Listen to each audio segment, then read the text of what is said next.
जम्मू कश्मीर का विशेष दर्जा समाप्त होने और अलग केंद्र शासित प्रदेश बनने के बाद राज्य में जो पहला चुनाव हुआ वो जिला विकास परिषद यानी डीडीसी का हुआ।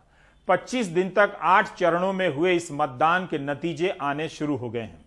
अब तक वोटों की जो गिनती हुई है उसके मुताबिक फारूक अब्दुल्ला की अगुवाई वाला people's alliance for Gupkar declaration कुल मिलाकर आगे चल रहा है, काफी आगे। कश्मीर घाटी में यह गठबंधन अधिकतर सीटों पर आगे है, जबकि जम्मू में बीजेपी आगे है। डीडीसी की 280 सीटों के लिए वोटों की गिनती हो रही है। अंतिम नतीजे आने में समय लगेगा क्योंकि इन चुनावों में ईवीएम की जगह बैलेट पेपर का इस्तेमाल किया गया है। अनुच्छेद 370 खत्म किए जाने के बाद जम्मू कश्मीर में हुए पहले चुनावों में गुपकार गठबंधन की बड़ी जीत। गठबंधन के नेता जो प्रचार के दौरान पूरी तरह गायब रहे, उनका दावा है कि ये नतीजे अनुच्छेद 370 खत्म किए जाने के खिलाफ जनता का फैसला है। इन नेताओं की दलील है कि नतीजों ने उनके रुख को सही साबित किया है और केंद्र सरकार को पिछले साल 5 अगस्त को लिए फैसलों को वापस लेना चाहिए। राज्य के 20 जिलों की 280 सीटों पर चुनाव हुए। गुपकार गठबंधन और कांग्रेस 13 जिला परिषदों में अधिकतर सीटों पर जीत रही हैं।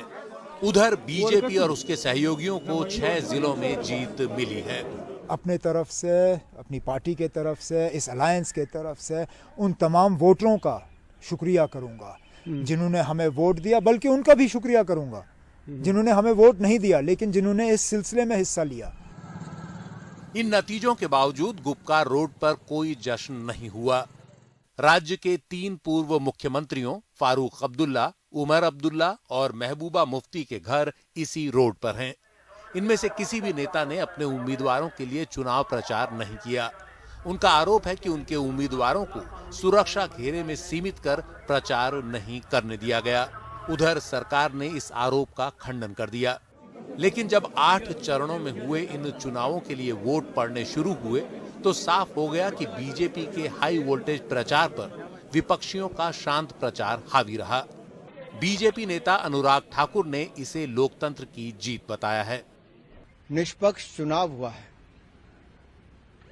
डराने का प्रयास किया गया, धमकाने का प्रयास किया गया, लेकिन लोगों ने बढ़ चढ़कर भाग लिया।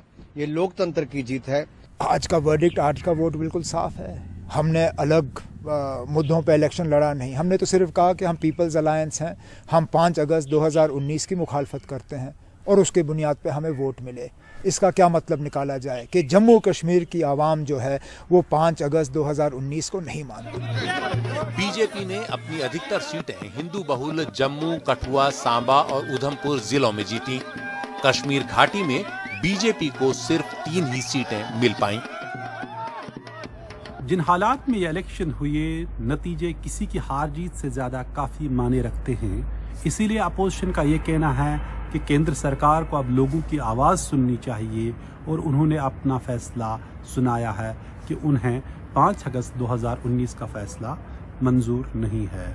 कुल मिला के जम्मू कश्मीर में जो 20 ज़िले हैं उनमें 13 ज़िलों में गुपकार अलायंस और कांग्रेस की डिस्ट्रिक्ट काउंसिल्स बन सकती है, जबकि 5 ज़िलों में बीजेपी की काउंसिल्स बन सकती है और 2 ज़िलों में आज़ाद उम्मीदवारों का, इंडिपेंडेंट्स का की ज़्यादा तादाद है, इसलिए वो किसी भी साइड जा सकती हैं। श्रीनगर से नज़ीर मसूदी, NDTV इंडिया के लिए।